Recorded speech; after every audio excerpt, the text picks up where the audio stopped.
Hello everyone, welcome. I bring to you news and information from the world of work. In today's video, I'm going to talk about what Indian women feel about work during the pandemic.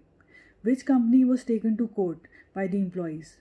What is the salary of the CEO of TCS? Which company started its operations during the pandemic in India? And what are the challenges Taiwan is facing with the employers amidst COVID? What are the new legislative changes that South Africa made to reduce the wage gap? And which singer in the UK advocated for fair pay? So let's get into it. According to a study conducted by the company Deloitte, 82% of the women in India feel that their workload has increased during the pandemic. 61% of the Indian women don't feel that they have a positive outlook towards career growth during the pandemic, compared to 51% of the women globally.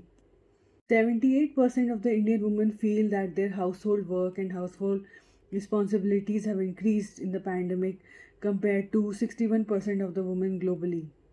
Also, many women feel that they have less boundary between work and personal life. Around 22% of the women felt that yes, they have boundary between work and personal life. 52% of the Indian women feel that they have faced non-inclusive environment in the past 12 months, and they also have fear of telling this to their employers because they feel it could be taken wrongly.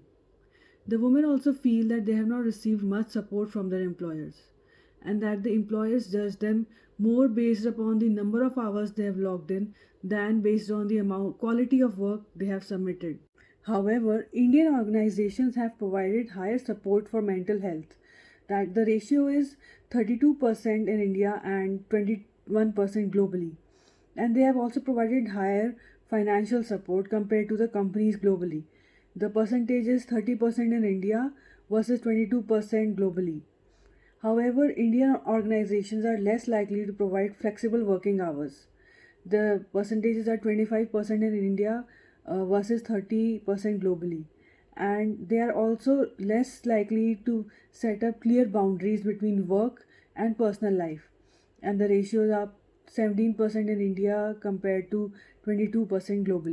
The company Renault Nissan wants to continue all its operations in Chennai amidst the COVID 19 lockdown.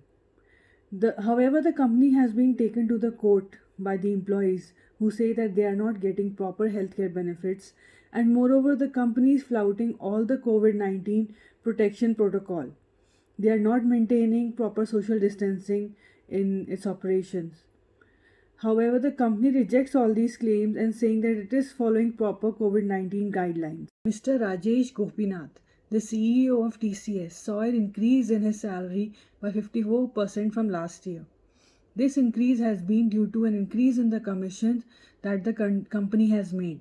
Currently, his salary is more than rupees 20 crores. His base salary is rupees 1.27 crores. Gets rupees 2 crores in benefits and perks and rupees 17 crores in commission. The ratio of his salary to a medium salaried employee is 326.8 is to 1. The company Hero Motocorp has resumed single shift operations in Gurugram and Dharuvera in Haryana and in Haridwar. Furthermore, it opened single shift operations in Nimrana, Rajasthan, Halol, Gujarat, and Chittoor in Andhra Pradesh from May 24th.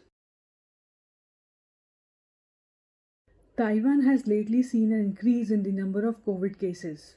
The government is making the use of masks compulsory and encouraging social distancing.